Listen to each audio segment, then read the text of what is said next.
I am the third of Dorothy's 6 children and her second oldest son. The story I wanted to tell was about my experience in high school and how it revolved around a song called Homeward Bound, and something which I still consider very special to Mom. In 1965, I went away to St. John's Prep School in Collegeville, Minnesota. I was 14 years old at the time, so a little bit adventurous, a little scared. I was lucky that my older brother Steve was already there, and I had a little bit of a bedrock. St. John's Prep had a policy that we got one home weekend a month, so we were there for 3 weekends, and then on the 4th weekend, we were able to go home for a home weekend. That was something we looked forward to with wonderful anticipation. We were getting to go home. About at that same time, Simon and Garfunkel released the song Homeward Bound, and it became my theme for going home. As I was getting ready to and anticipating coming home, I'd listen to that song. Sitting in a railway station, sometimes we took the train home, had a ticket for my destination, and I would always think about coming home. Well, Steve and I would come home, we'd have our laundry bags. Mom had sewed laundry bags for us, basically an elongated suitcase with a drawstring. We each had one that we'd bring home with all our dirty laundry collected from a couple weeks at school. Mom would come out to visit us or to greet us. If it was nice weather, we'd get dropped off by somebody, and she'd come out to the front and greet us, and I could tell how happy she was to see us when we came home. And so being boys, we would hand her the laundry bags and go about our business. And never once did we hear a complaint like, well, there goes my weekend, or another 3 hours in the basement. Never heard anything like that. Just, I'm glad to see you, welcome home. And then on Sunday, when we're ready to leave to return to St. John's, there would be our laundry bag with all the clothes neatly folded, usually a note from Mom, and maybe a cookie or two. It was one of the best exchanges that we ever had.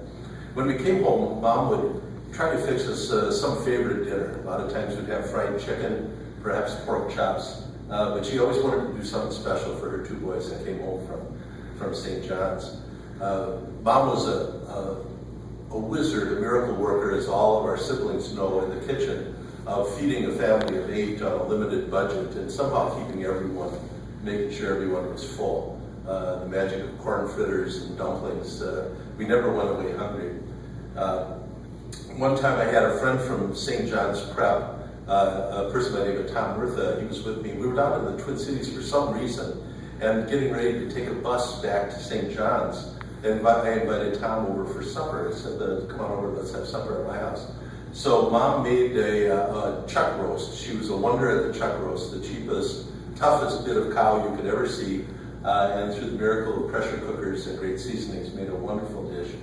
Well, Mom knew how to apportion this chuck roast. She knew how to make 8 servings out of this thing.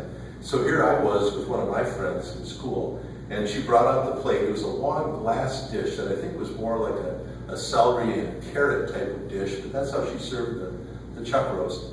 And I looked at the amount she brought out for Tom and I. We ate early before the family, and I said, oh, this has got to be half of the family's dinner of chuck roast. So I took my little portion, and I knew how much that was we were normally supposed to take.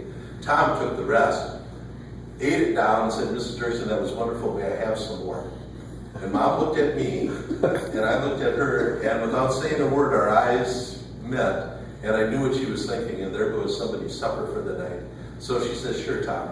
Went back to the kitchen, filled up the dish again, and proceeded to serve us again. And we went our way, and Tom just remarked about what a great dinner it was.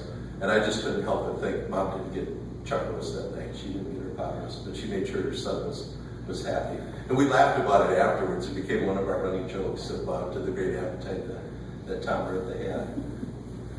But Homeward Bound, back to Homeward Bound, and I'd sit in bed at night when I'd come home for these home weekends, sharing the bedroom with my 3 other brothers, and sit and think about the song. Home where my thoughts are keeping, home where the music's playing, and home where my love life is waiting for me. Well, I didn't have much of a love life at the time, but I knew that Mom was waiting for me. I knew that she loved me, and that was my love life. And now, to be truthful, I sing it to her occasionally when I visit, because Mom's homeward bound. I said, Mom, you can go where the music's playing and where your love life is waiting for you. So that's my wish.